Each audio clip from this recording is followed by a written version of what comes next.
Lift up your head to the rising sun. This is J. Roll, motivator.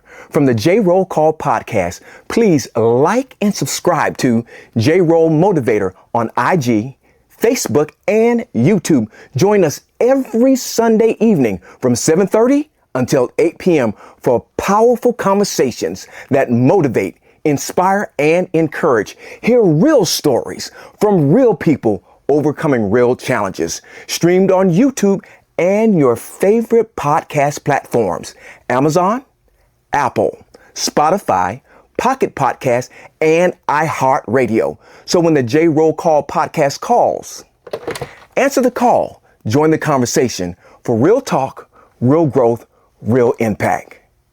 Warrior, rise and conquer.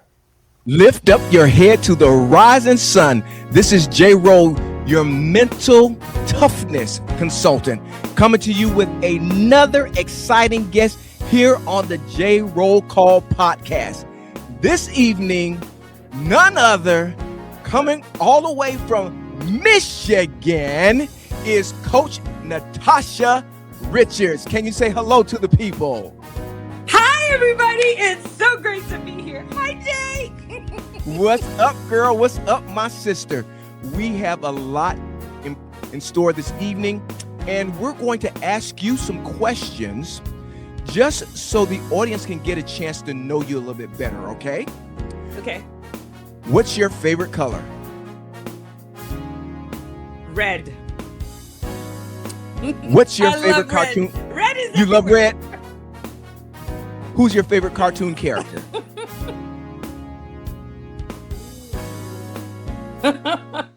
Oh, mercy. Betty Boop. Is Winnie the Pooh? Betty Boop. Betty Boop? Betty Boop. Yes. Betty Boop. Do you prefer pizza or a sub? Pizza. Favorite topping on pizza? Pineapple and chicken. No chicken for me, but pineapple. Favorite vacation spot in the world? Well, I haven't been to many, but if I had to choose one, I don't know. I don't know. Well, I don't have an answer for that. Okay, that's fine. Favorite Michael Jackson song? Beat it. Okay. Kool-Aid or soda? Where you are in Michigan, they say pop. Ugh, What would you prefer? Kool-Aid. Kool-Aid. Actually, neither, but I'll take the Kool-Aid. Antique furniture or modern furniture? Modern. Chewing gum or bubble gum? Bubblegum. Favorite Marvel character? Natasha. Come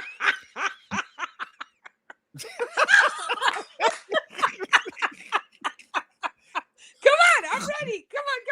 I'm ready. Okay then. Come on. All right. I'm ready.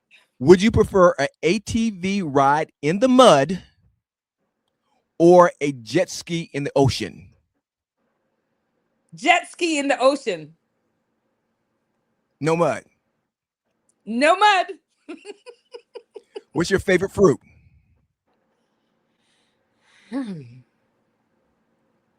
Mango. I'm gonna leave that alone. I'm going to leave that alone. Guys, y'all don't know why we're laughing, but it'll all be revealed just a little bit later. But thank you so much just for sharing with us just a little bit about yourself. We want our audience to know you. And you have an amazing story to tell. And I am simply excited about you being here. Thank you for accepting this opportunity. You are a pastor. Yes. Can you tell me how you got the call?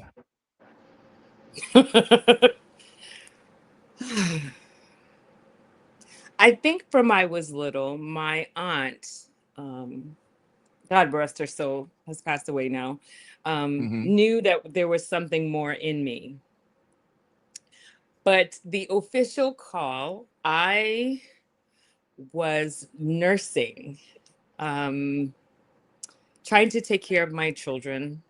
I've always been a part of church, but the intimacy of God didn't happen until I was an adult, like late in my after 25. And I am nursing and I go home. I'm so exhausted. I'm so tired. And God is like, I'm going to switch your career. I said, huh? Yeah. Maybe he was talking to somebody else. I had a Samuel moment. Who's Okay. calling? Who's Okay, speaking? I got you. Yeah. And then the next week it happened again. And some things started happening with my kids. And I was like, okay, I guess he was serious. He illuminated some things that were happening with my children. And I said, okay, I understand now. I was telling him no. I told him I'm not qualified. I am Mm-hmm. not the one. I've made too many mistakes. I think you need to choose somebody else. I did all the Moses complaining and I did it all. But he said, no, I want you. And I said, yes. I had left my nursing career. I was about to, it was the last week. I put in my notice. And I was like, I don't know if God really wants me to leave a full-time nursing career, which my Caribbean parents would not understand me going into ministry. Okay. And I said, okay. So I put it to the test. I had my last meal in my house. I didn't tell my parents it was my last meal. And I made curry chicken, rice and peas, callaloo. I had the table was set with everything I had left in my house. My mother is never late for anything. I don't care what it is. She's never late. She's coming maybe 2 hours away to come to me in Florida, and she's late. It's Sabbath morning. Jay, I was a member of Patmos. I was working at Patmos. Now you know you got to get to church early, or there's no seat and there's no parking, right? So she's late. I'm calling her phone. She's not answering, calling. She finally comes. Jay, she had 12 bags of groceries. We did not have a conversation. I asked my kids if they talked to grandma. Nobody spoke to grandma. I said, now I know God. I said, okay, you got me. You got my full attention. Okay, all right. You did it. You the man. So after church, I sat my parents down and I said, Mom, Dad, I am leaving nursing and I'm gonna go in ministry full time. I have no job I'm going to. I have no idea. Yeah, that's it. My Caribbean parents looked at each other and then they were silent. That's it. They finished eating. They hugged the kids. They left. They went home. I mean, there was nothing. And I said, oh, you know you and come on. Now, I don't know if anybody know, but you got Caribbean parents and they get quiet, run. I'm telling you that you are in so much. My dad calls me 3 days later 3 days and he later. says, three. And Jesus rose on the third day. And he calls and he says, economically, on a piece of paper, this makes no sense. I do not agree with you going into ministry as a female.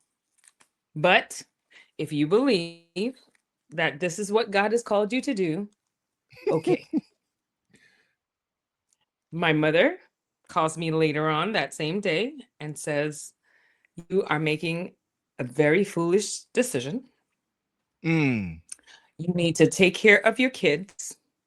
There's nothing in ministry, but I'm your mother. I'm going to pray for you. I don't think this is wise, Natasha, are her words. And she says, okay. We hung up the phone. 2 weeks later, I got a job at Florida Conference. as a youth secretary, admin in the youth department, working under Pedro Perez and Rudy Alvear and Pastor Robert.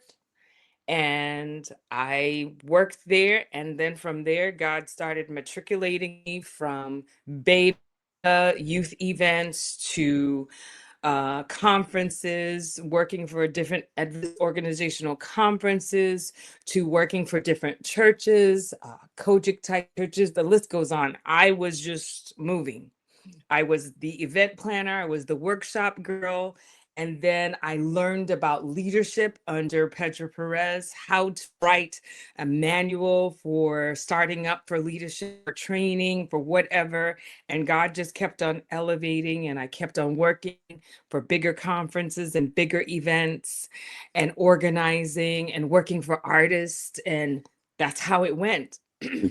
Time to time, I would do nursing agency wise. Mm. Things happened with my children. I'm still in all of this. I'm still fighting at home. I am fighting depression. I am fighting being a single mother. I don't even know what I'm doing. I'm raising two kids. I'm losing my mind. But here's God wants me to do this. I started distancing from church emotionally and spiritually, but I was there physically. Mm. By the time my kids were teenagers, we had been evicted at least 4 times. Mm. I'm going through all of this and I'm saying, I said yes to you. I'm like, I said yes. What is the matter? And I went to coaching, I went to counseling, I started getting my mind together, started understanding what the two words emotional intelligence actually means, what it means to be self-aware. I had friends who tried to support me and help me, but nobody could get me to what was considered normal until I started doing the research. I finally got diagnosed. I had depression, and I've had it for Whoa. years. I've Mm. had it for years. Didn't know it. Finally got the help that I needed. I was on medication for 2 years and then I got off. I was like, it's making me dull and down. And I don't even know if I'm functioning. I'm going, but I'm unsure. So I got off of it. After 2 years, I was like, God, you have to be enough. So that's what I started doing. I started involving my kids in it, but now they're grown, they're college age, and the damage that I did or the lack of parenting that I didn't know how to give them has already been done. So my kids went through tumultuous things while I'm serving other people's children. And I'm still Mm. saying, okay, God, I'm here. I'm doing what you asked me to do. I'm trying to get eventually I just hit pause. I got myself together. I stepped away from church for a while, the routine of church, the logistics of church. I That's when you saw me come back to Pisca. And I thought I said, God, I'm just gonna sit down. Okay. He was like, yeah, no. You're gonna do campus ministries. And I was like, wait, what? College ministry, but I'm now feeling better. I'm now getting myself together. Pastor Francois was, making sure I was on the right road. And yeah, I would just want to sit. No, that was not. So I involved, but I kept on going to counseling. I kept on going to coaching. I kept on because I didn't get that chance to just be. He's like, no, you're going to be and you're going to transform all at the same time. The college students actually helped me because one thing in that era for me, they were like, either you're going to be real or you can't lead us, Mm. period. Mm. So I learned that.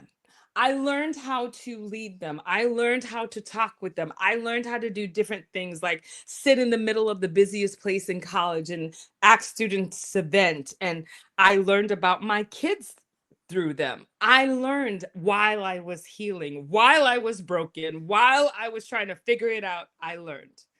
I got to the place where now one of the Adventist conferences was like, we want to hire you. I had got fired from one, had a period, hired by another, and they were like, come do campus ministries for us. I organized with the chaplains, wrote the chaplain manual, got public campus ministries together for the conference, grew it, and then COVID comes. And then they were like, okay, we're sending you to the seminary. Huh? What? Me? Okay. Pick me. Do you realize how old I am? You want to send me to the seminary? I think you got the wrong person. Ministerial director at that time was Pastor Wright. Pastor Wright will tell you the story. I gave him the hardest time. I really thought he was joking. I didn't think he was serious at all. He calls me and he says, the committee has voted for you to go to the seminary. And I said, good one, Pastor Wright. That's a good joke.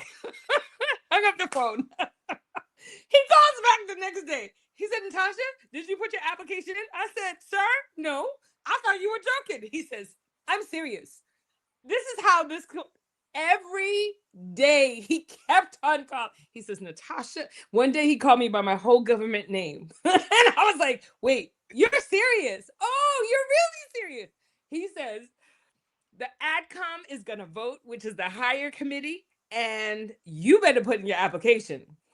I was like, I guess he's serious. So I called Pastor Black and I said, I think they want to send me to the seminary. Is this for real? And Pastor Black says, Natasha, take the opportunity and go to the seminary. I said, but me? No. Pastor Black was like, yes, take it. Go. Pastor Black begins to tell me a story of the fact that he is dyslexic. Right, Jay, do that. He's dyslexic. He's always been. He said, and he says, do you remember working with me? And I said, yes. This man wrote books like it was water coming out of a pipe. And we're not talking about books that just, okay, put it on your coffee and put some, a cup on it or something. We're talking about books that will actually use, that youth can get involved in, that are now manuals still today across the United States, Canada, and wherever, okay? You can find it in somebody's youth department. And he's like, if I can do it, you can do it. Let's go. So I filled out the application and I got to the seminary. And when I got here, I got here, the truck didn't come till 2 weeks later. So I didn't have clothes. Like the journey of me being Pastor Chaplin has been very interesting. And I said, okay, God, obviously you want me here. I got covering here. The hunters became my covering here because I had worked with them outside in the field, and now they were assigned to Andrews. So God provided for me when I got here. I said, okay, I'm just doing my MDiv and I'm leaving and I'm going back to Florida. That's it. that was my thing. And I'm not joining nothing. I'm not going to be in any club. I'm just going to school and going home. That was my thing. In the middle of my second semester, God was like, Tasha, in one of my morning moments with him, he's like, you need to get your bachelor's. I said, huh? So, quick story. I got accepted into the seminary without my bachelor's. There is a program where if you've had college credits and you are of a certain age, the committee will review you and your history, your working history especially, and the college credits and your character reference. You have to write a paper, and I wrote my paper on leadership. I handed it in. Half of the panel were people I worked with. I didn't even know, because you're not allowed to know who's on the committee until afterwards. And I found out, I was like, really? Oh, that's great. And one of my the youth, Ron Whitehead was on the committee. After everything was said and done, he came to me and he says, "You and me, we meet once a month while you are here at seminary. Once a month, you and me."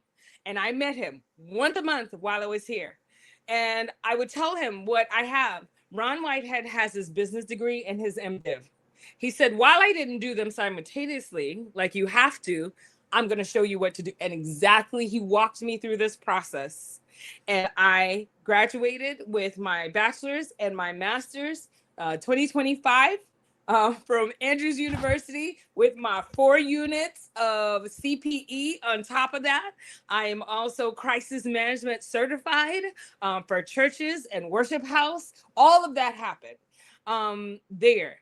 During seminary, though, the highlight for me was not those degrees. The highlight for me was the walk with God, because here, there's nothing in Berrien Springs.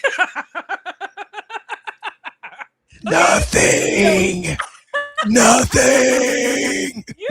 You have time to think. You have time to either pay attention in the mirror or ignore the mirror. They have a joke that this is the cemetery.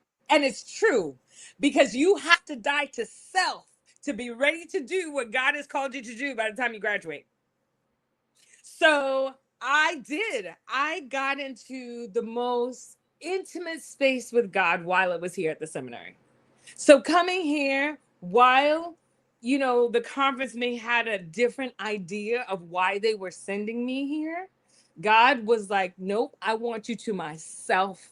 I want to hear from you. I want you and I to become one. So that's what happened with me at the seminary. Then I realized that I loved chaplaincy.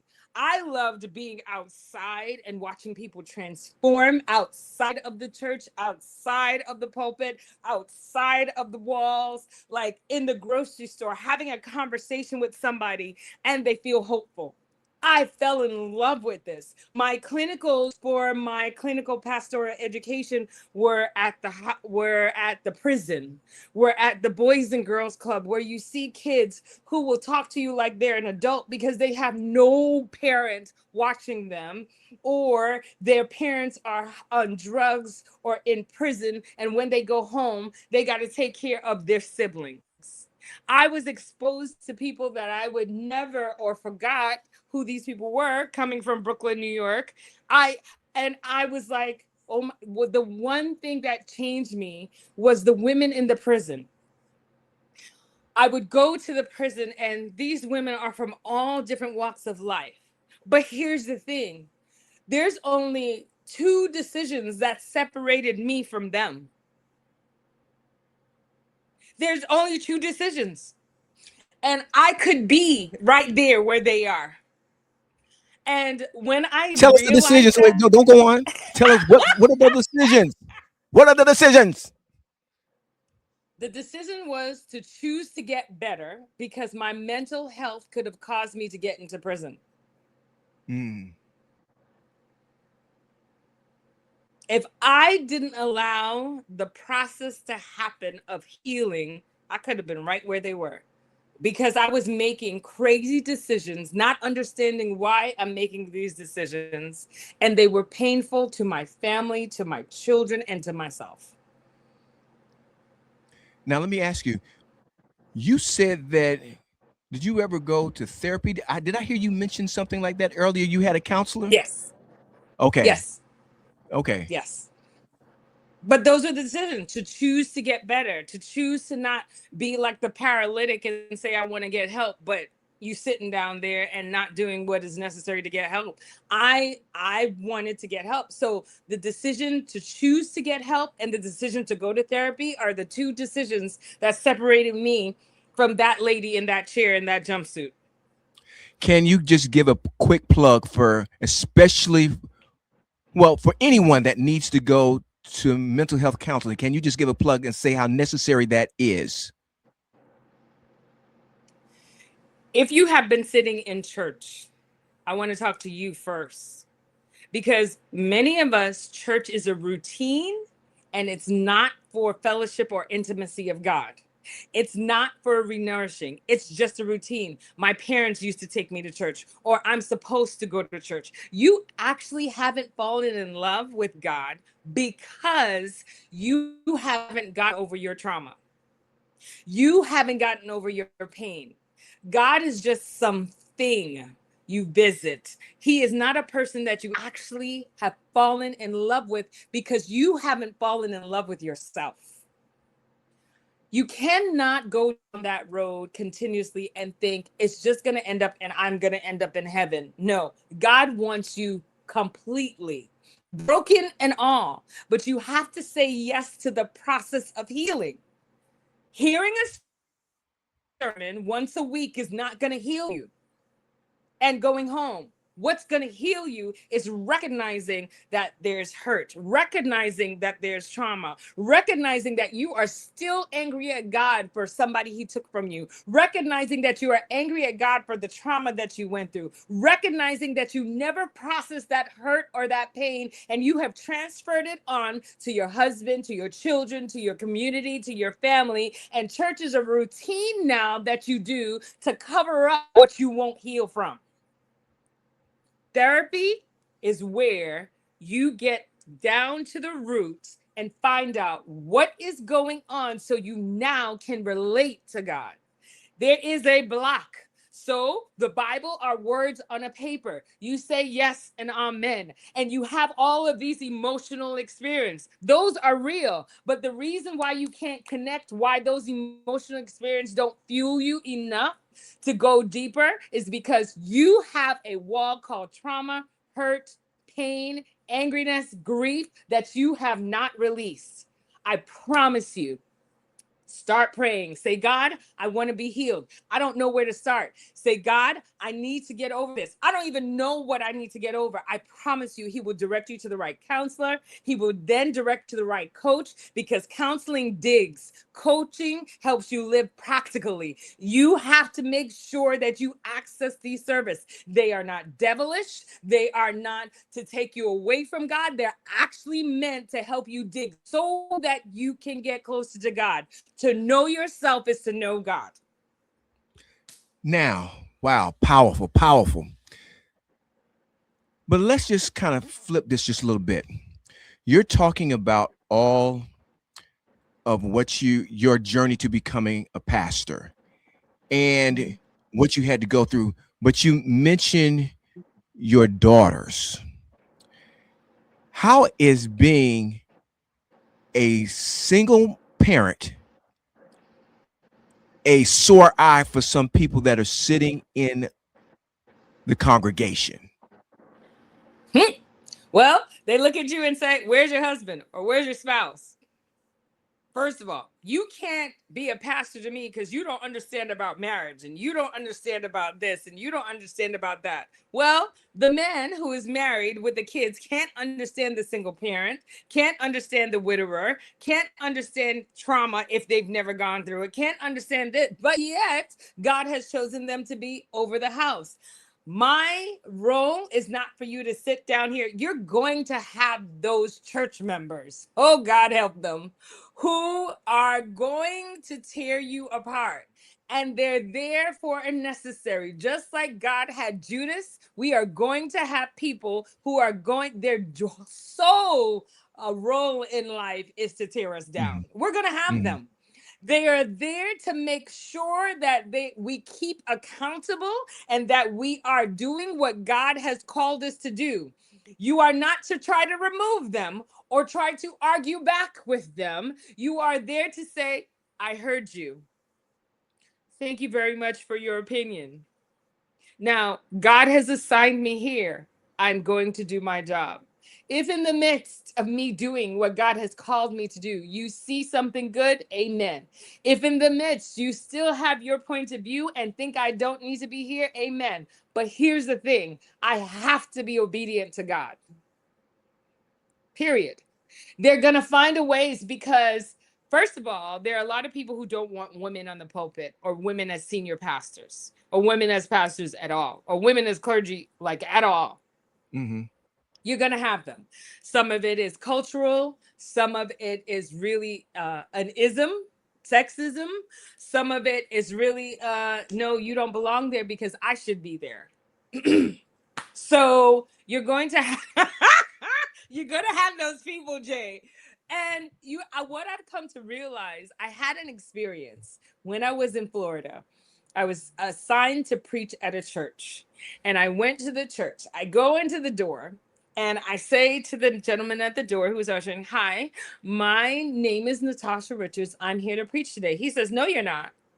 I said, "Yes, sir. I am the speaker for today. So can you direct me to the pastor's office?" He says, "I don't believe this. Why do they have women speaking? You don't need to speak." I mean, he's going off. And I said, "Okay, but can you direct me to the pastor's office?" I go to the pastor's office. I say nothing to the pastor. And I said, "Thank you very much." I was greeted at the door. I didn't say how. He says, "Oh, yes, my church members. I'm so glad they're taking care of you." I still said nothing. Okay. He then ushers me. He announced me. We go through church service. I preach. I can't even tell you what I preached on. I don't even remember. After the service, that same gentleman came to me and he says, "You know what? You spoke about something in my house and I don't even know who you are. So I know you're coming for God. I do apologize for how I treated you at the door. I am sorry. Our job is not to fight any isms or Amen. gender or anything. Amen. Our job Amen. is to just go forth and do as Wow. God has called us to do. Period. Let God is the only person who can do transformation of the heart. My job is to be the vessel. So pour into me, God, and I pour out to your people, and you take care of their hearts. Awesome. Now you've done a lot of youth ministry. Mm-hmm. How do our youth need to be inspired socially and spiritually and mentally? Socially, spiritually, mentally. Just in your opinion. All of those three things come from a foundation of nurturing. Let's begin at home. What is the child exposed to as far as parenting? What are you teaching them? What are you not teaching them? Because at home, we learn how to deal outside. So I used to tell my kids, "Oh, grandma was saying this." I said, "Could you deal with a person outside that sounded like grandma? Could you deal with," they used to fight with each other. I said, "Could you deal with that personality outside?" This is where you learn how to deal with the outside world in this house. So when you're talking about socially, mentally, spiritually, what is their foundation? What is their programming? Now, second step, what are they exposed to when they go outside? What is school like for them? What have they learned from they were little? Like in kindergarten, I'm talking about, what did they learn about friendship? Did they play well with others? Did you correct them when they were younger? Socially, they need to have the tools that are given to them from little. I mean, from the moment they come out of the womb, we are showing them what love is. We are showing them what love is not. We are teaching them their language from the time they come out of the womb. So, what language did that child learn at home, at church, and at school? Now the child comes older, and you send the child to me because I'm in youth ministries and I'm a youth leader, and you say, "Fix her, fix him." I can't fix what you laid a foundation down on, and they're now building up on that foundation, especially if that foundation is wrong. What I can do is say, "Hi, where are you? How do you learn? How do you get through? What do you need help with? What is awkward for you?" And come to a common ground and start teaching them about communication. Start teaching them about what it means to say hi, hello, instead of just being angry. What are you angry about? What are you frustrated about? Socially, they need to learn what it means that say, "I love you, you are wanted, you are cared for, and you belong." But if they Awesome. didn't learn those things at home, then we have to try to do that in the communities you send them to. Mhm. Can I get you just to speak to the women that listen to this podcast, for those that are downtrodden and for those that possibly have been cast aside by relationships, just to give them some inspiring words of hope? woman to woman? You are loved. You are God's masterpiece. You are cherished. You are wanted. You are cared for. You are forgiven. Mm, Period. mm, Period. mm, You are mm, loved. You are wanted. You are cared for. And you are God's masterpiece. I am so sorry for the things that happened to you. I'm so sorry for the rejection, the hurt, the cruelty, the moments where you just wanted somebody to love you and they didn't. I'm so sorry that happened to you. But now, from your trauma, use it as your testimony. It's time to get up. You are the nurturer. Our communities cannot thrive without you. mhm, Our children can't be born. The men need us. Our communities need us. And I need you. mhm. So find the help. It's there. Go to counseling, go to coaching, go to God. I promise you, He thought about this before you were born. Mhm. And it's time to get up. Hear that, ladies? Ladies, it's time to get up. She's speaking directly to you, directly to you. And you just talked about community. Community is extremely important.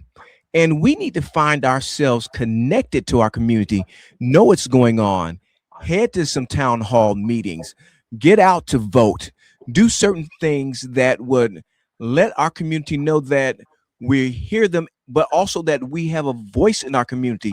How important to you is community involvement? It's a must. It's a necessary. It's a commandment in the Bible that we are to fellowship with our communities, not just church, but where we live. Like, do you know your neighbor? When I used to do pastoral training, I used to ask the pastors, if you go to the stores around you, can and go ask them, where is the nearest Seventh-day Adventist church? Would they pick your church? So I relate that to you. Your neighbor. Does your neighbor even know you exist? Have you ever spoken to your neighbor? Have you ever said, "Hi, how are you doing? Do you community? Do you go to barbecues? Like, who are you?" We think that a certain place is the only place that we should be ministered and interact with. But God says, love your neighbor as Mhm, yourself. So, mhm. do you know who your neighbor is? I live in an apartment complex in Michigan. I know all the half of the floor. I can tell you that. Hi, how you doing? Walking by, going to laundry, garbage, whatever the case may be, and they know me as professor because this is an Andrew's prophecy, but I talk to them. Okay? I talk to Mhm, them because some of mhm, them think the professors are all the way up here and they're no, mhm, I'm just like you. I just have a different role. But mhm, it's important for us to get to know the man at the grocery store. I know the manager at Family Dollar here. I know the coffee place, Big B. Don't be mad. I love coffee. I'm sorry. I'm gonna say it. I do. I love it. I love it. I love it. I love it. I know the gentleman at the coffee shop here who makes the blueberry scones. Like, oh my gosh. Like the pizzeria, the seamstress is the mother-in-law of the advisor that I work with. Like I mhm. can tell you, I know people in the community. I've met Right. the gentlemen that work at the hardware store. They go to church sometimes. Sometimes I see them walking. I mean, Mhm, the guy at the Melendez who gives all the mhm, ethnic food for all of Andrews, his name is mhm. Joe. I know these people. I've worked with these people. I've heard their stories. I've stopped and said, how is your heart today? It's important for us because you never know when there's going to be that moment of collaboration where they either need to find Jesus or they Mhm. need to have more Jesus. You never know. Okay. Oh, wait a minute. I got a call coming in on the J roll call. Hello, how you doing? Talk to me. Uh-huh. Uh-huh. Okay, I'll ask her. Stay tuned and listen as she answers. Young lady wants to know how many other females are there in the seminary program with you?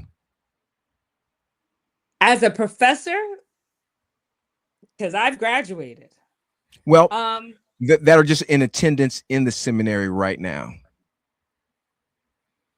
Last year, I don't know because we're about to start a new year.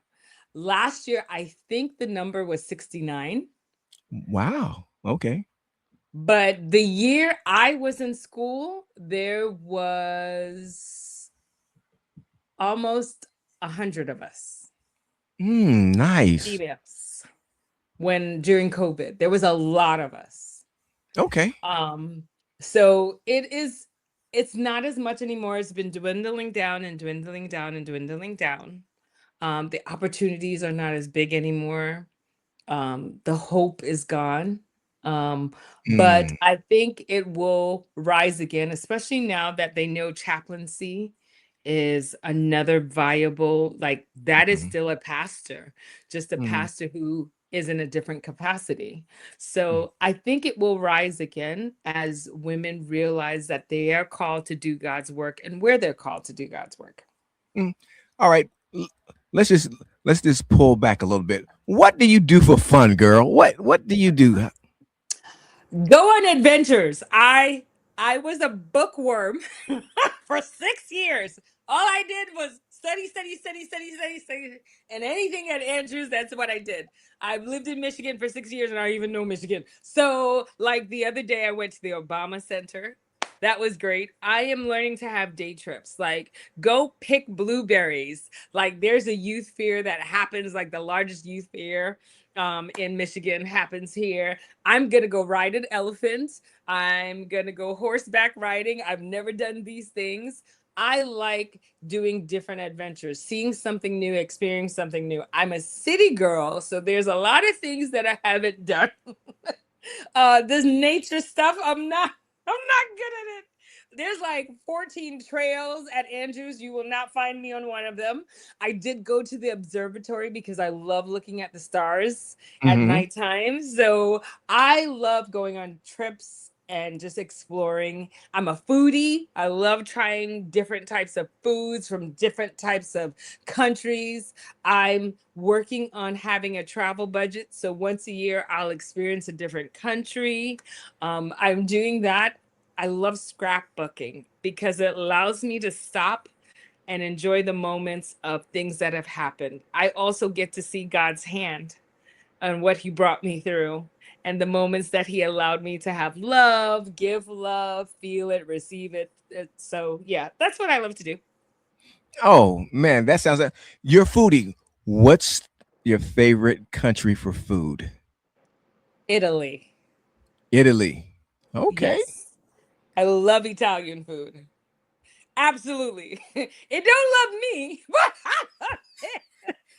I am sorry. I love Italian food. Oh my goodness. Just the Mm-hmm. so growing up in New York, there's these Mm-hmm. mom and pop restaurants, and Mm-hmm. you could watch them make pasta and pizza from scratch, and you could just smell the aromas. And I fell in love with it, even though a lot of people around me were Jewish. But I love the Italian foods and the restaurants and sitting down at the table with grandpa and grandma. I never had those experiences. So I loved it. I love the atmosphere, the culture, everything.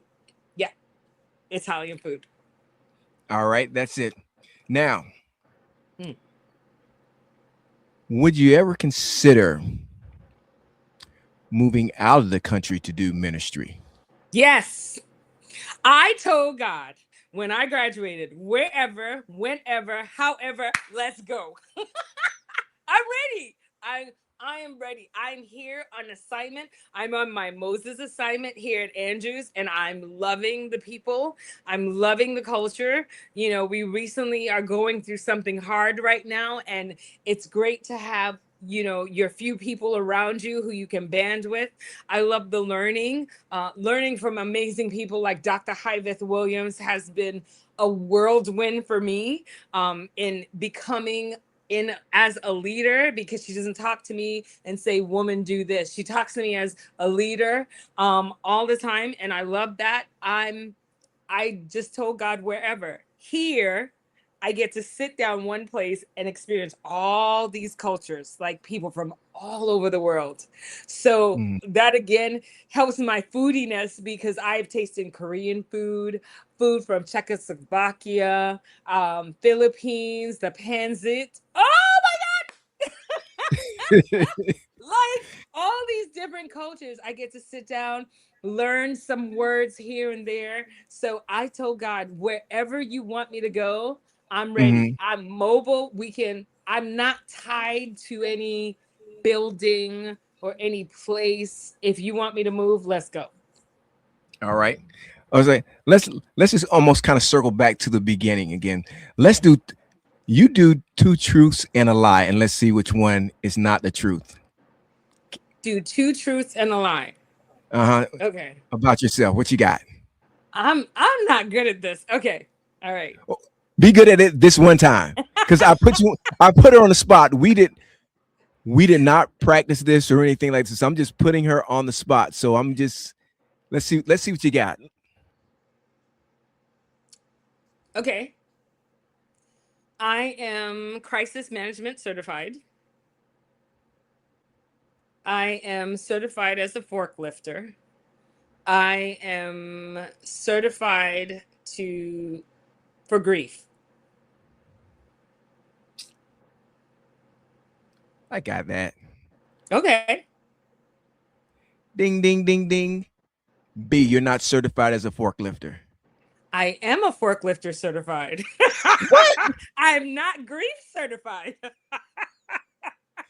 a minute. Wait a minute. What are you doing driving a forklift? So I worked at Walmart when I was in Florida.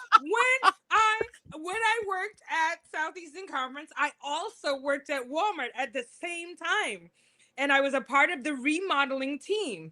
And you could get forklift certified. I can drive a forklift. I can pick up pallets. I can put them up on the highest level, take them down safely without anything falling on me or anybody else. I can drive that same amount of weight all the way outside to a clear path and put it down and pick it back up. I am forklift certified.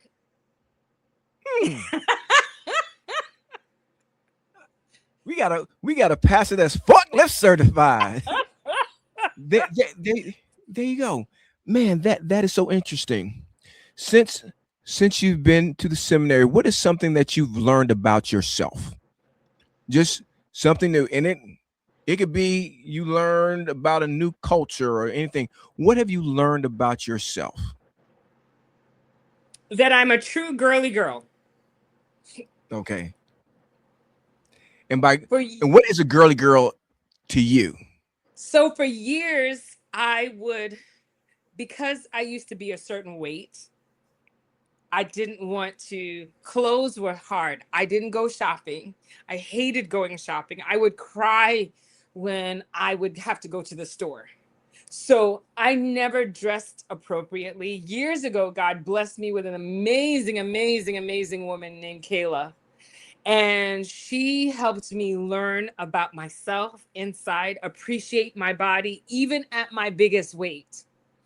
And when I was coming to the seminary for, those months, she made sure she taught me how to put on my makeup, how to put on lashes, how to go get my nails done and my feet done, and, have those moments. Well, when I came to the seminary, I continued having those moments. I continued learning how to dress. I still had a hard time. I don't know how to put clothes together. So I still FaceTime her and call her and say, do you put this on? Do you put that on? But I have heels. I have over 100 and something pairs of shoes. I have purses. I love, the little tissues and the little perfumes are in your bag and the little hand sanitizers. Like those Amazon commercials, that's me. I have those things that match. I have a red computer. I have a red wallet. I have a red this. Yeah, that's me. Like everything is put together. So I love that. I love dressing up. Now I got to experience that more in seminary, that I am a girly girl. Okay. So would you encourage people to do more self-care? Yes. Listen, Jay, let me tell you something. The first weekend I was here, do you know? I think since I was a little girl, the first time I experienced Sabbath rest, like I didn't, I went to church, I came home, I ate, I fell asleep. Like it was, and I don't mean that sleeping is rest, but I mean, I actually heard the birds. I got to go get for a walk. I got to experience God on a different level that Mm-hmm. first Sabbath. And I was like, oh, this is what taking a whole day off to be with you is Mm-hmm. actually like, right? I Mm-hmm. played my music and then it kept on happening and happening again. Self-care is necessary. As busy as I told you my schedule was with 2 degrees, student, whatever the case may be, I promise you, once a week, there was 3 hours that were just for me. Mm-hmm. And not necessarily was it a spiritual moment. It could have been popcorn and Netflix, you know? It Mm-hmm. was just a winding down, nobody around me because I'm a bookworm. I'm an introvert. So I like, I know you're gonna, I know everybody says, I am. Ladies and I gentlemen, we have a pastor that has just told a lie. You have just witnessed. Yes. Nah, promise you. bah, If you give me an opportunity for years, Jay, I have been let me be in a book. If I was out, I was on. I made sure I did it. I am like after we finish here, I know my social capacity is full, and I'm just gonna be like, okay, it's time to sleep. It's just time to calm down. I don't want to talk to nobody else for a couple of hours. Yes, I would rather be home, either watching a good movie, reading a book because I love reading, love reading, Mhm. and just be. If I Mm. didn't have to go in the pulpit, if I didn't have to go speak, if I didn't have to go out there to go to people, yes, I'd be home. Give give us a book suggestion. Hmm. In what capacity? Leadership? Leadership. Give me something in leadership. You got something? Can you think of a Yes. title? Emotionally Healthy by Peter Scazzaro. Say that one more time. Emotionally Healthy, Spiritually Mature by Peter Scazzaro. I think that's the Okay. name of the book. Okay. Um, the reason for that book is no matter where you are, you have to be whole and understand what wholeness is in leadership. Mm-hmm. Excellent. So I love that book. The other book I would say is Fervent by Priscilla Shire. Mm-hmm. Oh my gosh. You want to talk about deeper or Breathe by Priscilla Shire. When I was studying about the Sabbath, now I know I'm going to get shot for this. When I was studying about the Sabbath, I looked at Adventist books, I looked at non Adventist books. And when I got to Breathe with Priscilla Shire, I was just on the floor to understand the intimacy of why the Sabbath or why the day of rest has never been explained to me like that. So now the shutting down on a Friday is not a routine. It's a must because I'm hurrying up to go be with God. I am hurrying up to spend time with him, to fellowship, to be with family, to have that good old meal, fellowship, music, worship. You know, that's what they did in the days. It was fellowship, music, worship, the scriptures, fellowship, music, worship, the scriptures. And that day of just taking down from hard work and just being in God's presence. So those Nice. are the books. Nice. Nice. Well, we're almost to the end of our time now. And I just want you, if you just have some inspiring or encouraging words that you would just like to share with the audience as we come to this close, what would you like to say? As an emotional intelligence and behavior change coach, there's something that I've learned to understand. You have got to own it.